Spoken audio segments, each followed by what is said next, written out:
was lucky enough to score a ride on the big Beta recently, which was good as I'd been suffering big bore thumper withdrawals after riding at 480 for the past year. So what's new in the 2017 model?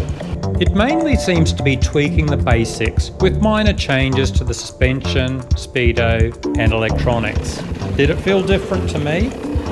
Not at my Gumby level of riding, but then the basic SARC suspension was already working very well on the 2016 model. What is interesting, I got to speak to Enduro and desert racing legend Ben Grabham about the RR480. He's been racing KTMs for years, but recently swung over to Beta, and I'll get to his comments soon. Essentially, the 2017 RR480 has all the great aspects of the previous model. It's still the lowest seat height in its class, great for short riders, but also makes the bike feel lighter than the opposition, even though it isn't. A beautifully tractable engine, surprisingly gentle at first, but monster torque once you give it a handful.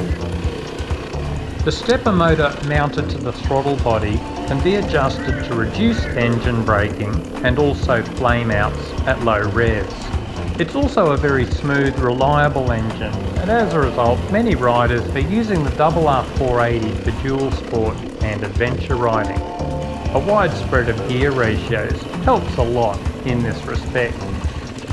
And finally, after a few hiccups in early models, the SARC suspension is great for everyday riders.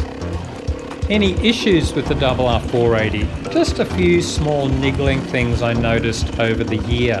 The side stand still has that pointy end that sinks into mud or soft soil. An Australian mob called Pro Power have this cheap, effective little solution. The fuel injection is very reliable, but some riders find the instant response at low revs a bit too snappy. I fitted a G2 throttle tamer, which worked perfectly. The Beta plastics are more likely to snap instead of bend compared to other manufacturers, although this is offset a lot by genuine Beta parts usually being so much cheaper than other brands.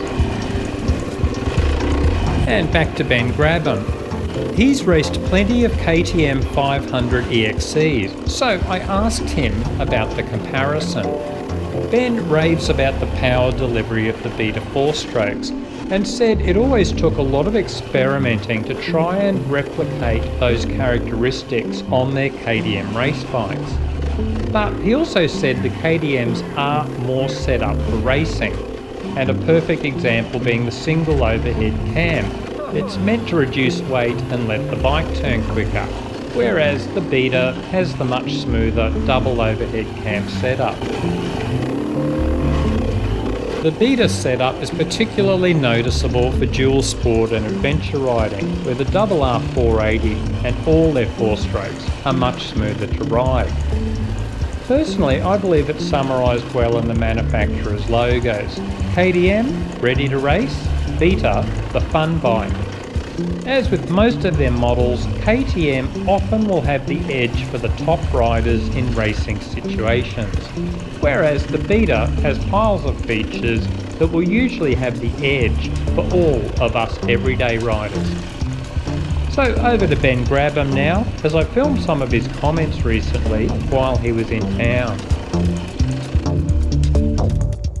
The 480 RR, that's my favourite for do-it-all 4-stroke bike. It's capable of doing the snottiest manoeuvres possible if you've got the skills, and then I can take it out to the desert or to a flat track and blast anyone down the straight. So for that reason, I love the bike. But in saying that and comparing it to other big bore 4-strokes, it's one of the lightest feeling on its feet. It's like on the scales, it's similar to everything else, but you ride it, and I keep referring back to the Beta and their massive history in Trolls bikes, and there has to be something there that crosses over because it feels so light for a big board to flip-flop through the tight stuff.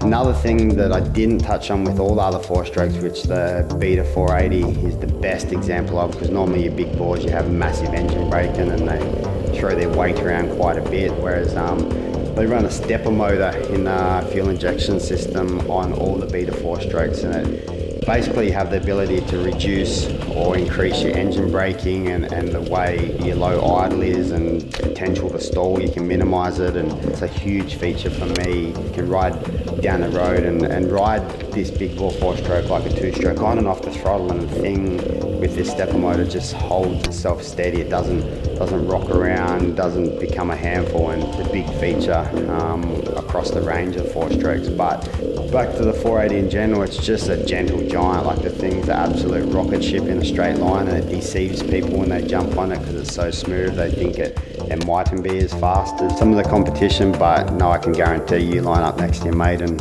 you'll easily smoke him in a straight line.